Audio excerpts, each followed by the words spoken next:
Ce dimanche 5 mars dans l'Hexagone on célèbre la fête des grands-mères.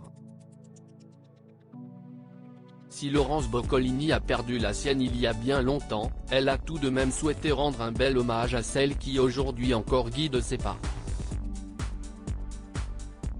Laurence Boccolini n'est pas seulement la terrible animatrice à la cinglante répartie qui terrorisa autrefois les candidats du maillon faible. Ceux qui l'aiment et la suivent depuis longtemps savent que ses colères sont justes et que la présentatrice de Tout le monde veut prendre sa place déteste l'injustice et est toujours prête à défendre la veuve et l'orphelin. Pour sa fille Willow si longtemps désirée, elle est la plus douce des mamans.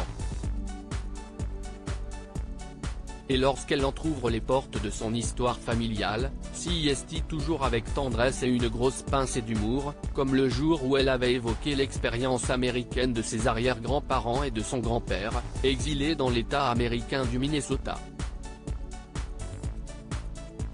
Un American Dream un peu trop radical pour son aïeul italien dont les moustaches gelaient sous l'effet des températures peu clémentes et qui décida finalement, après 5 ans là-bas, de revenir en Europe. Je suis donc passé à ça de vivre à Walnut Grove et de tomber en courant dans les champs de marguerites, avait-elle raconté avec humour. Ma manière à moi de la garder en vie. Mais en ce 5 mars, l'Hexagone célèbre ses grands-mères.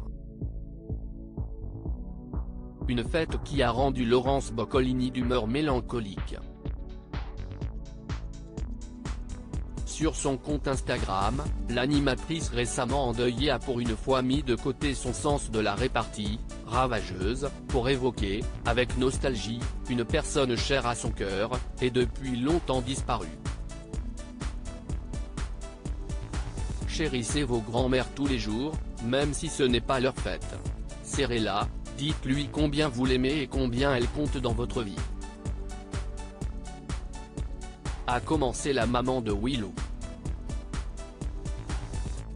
J'ai peu de souvenirs matériels de la mienne et je traîne avec moi cette photo bien abîmée partout. Mais elle remplit toute ma vie depuis son départ. Elle s'appelait Vittoria et je l'aimais follement, la photo en est la preuve. J'avais 7 ans lorsque la maladie me l'a prise en quelques mois. Je pense à elle très souvent. Je fais ses recettes de cuisine, ses points de tricot, ses trucs pour soigner les gros rhumes, ma manière à moi de la garder en vie. À toutes les grand-mères aujourd'hui, amour, a-t-elle conclu en légende de l'adorable cliché qui l'a saisie, petite fille, sur le point de donner un tendre bisou à son aïeul. Une publication qui n'a pas manqué d'émouvoir de très nombreux internautes qui n'ont pas manqué d'évoquer, eux aussi, leurs tendres souvenirs.